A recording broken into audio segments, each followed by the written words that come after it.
Magandang araw mga kaibigan. Bigyan natin ng reaction opinion itong post ni Congressman Paolo Duterte. Reaction niya ito sa mga latest pahayag ni Pangulong Marcos Jr. Ito, title, Mr. Bangag, hindi na sana ako magsasalita. Matagal nang tanggap ng maraming Pilipino na kahit sa sariling administrasyon mo, marami pa ring tanong tungkol sa direksyon at kalidad ng governance na ipinangako mo. Pero dahil ikaw mismo ang nagsalita na parang napakarami mong naitayong reforms na maaring sirain ng iba, kailangan ding may magtanong, ano pa talaga ang mga reformang iyon? Kasi sa isang interview, Bloomberg TV, international media ito, tinanong siya kung natatakot ba siya pag manalo si VP Sara sa 2028? Sabi niya, yes. Dahil yung mga reformang nasimulan ko, hindi na may pagpapatuloy. Yan ang tamang tanong. Ano ba yung mga reformang nasimulan niya? Kasi doon sa interview, sa salita niya, puros general statement lang, sa reforms, about government, about so and so. Ang hirap intindihin yung, sample, reform, corruption reforms, ganun ba? Budget reforms, AFP modernization reforms, ano pa yon? Very specific reforms, wala siyang binanggit eh. Kaya tama itong tanong ni Congressman Paulo Duterte, ano ba yung mga reformang iyon? Tuloy natin ang statement ng Congressman. Malapit na naman ang SONA mo. June na ngayon, next month, SONA naman siya. Baka pwede mong isa-isahin ng malinaw ang mga nagawa mo na ramdam ng ordinaryong Pilipino. Correct. Ano bang naramdaman kong... Wala akong malalang ginawa niya na naramdaman ko yung ginawa. Puros pasakit. Balon! Babangon muli! Naniwala tayo. Ano ngayon? Nabudol tayo. Ang pangarap nyo ay pangarap ko. Ang ganda yung mga ganong. Alala ko nun, yung inaugural address niya noong June 30 of 2022. Saan ba yun? National, saan yung, basta, historic place yung inaugural venue niya. Ang pangarap nyo ay pangarap ko rin. Wow. After more than 3 years, iba pa lang pangarap niya.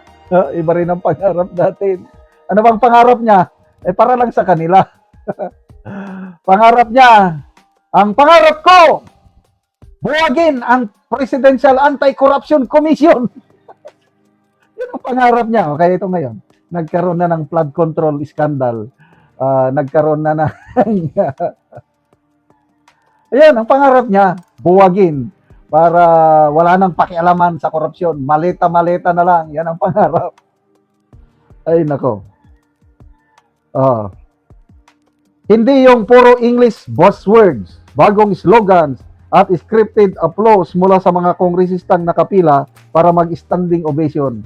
Ang gustong marinig ng tao ay resulta, hindi production number. Mahiya naman kayo! Yon yung slogan niya last year. Noong 2024, 5,500 flood control projects natapos na at marami pang ginagawa. Yon. Yung 2024 yun. 2023, matandaan ko. Ganito ang sabi niya. Napatunayan natin na kaya nating pababain ang presyo ng bigas, isda, gulay, karne, at iba pa sa pamamagitan ng kadiwa. Nasaan ng mga kadiwa? Naglaho, parang bulak. Ganyan palagi ang kanyang mga SONA. So, what do we expect itong SONA niya by July? Mahiya naman kayo, ano kayang sasabi niya? Napakulong na natin si... Baka ang ibide niya is, napakulong natin si Vizcaya at saka si Revilla. Kailang napakyas tayo kay Jingoy Estrada. Hindi natin kayang napakulong si Escudero, si Villanueva at saka si Marcoleta. Naisahan tayo ni Bato. Ganon ang mga actual accomplishment sa SONA.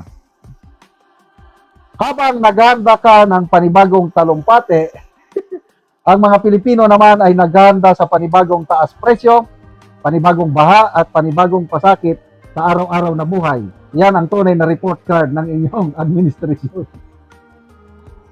At tungkol naman sa sinasabi mong wala kang regret sa pagtakbo kasama si Vice President Sara Duterte, tama ka dyan.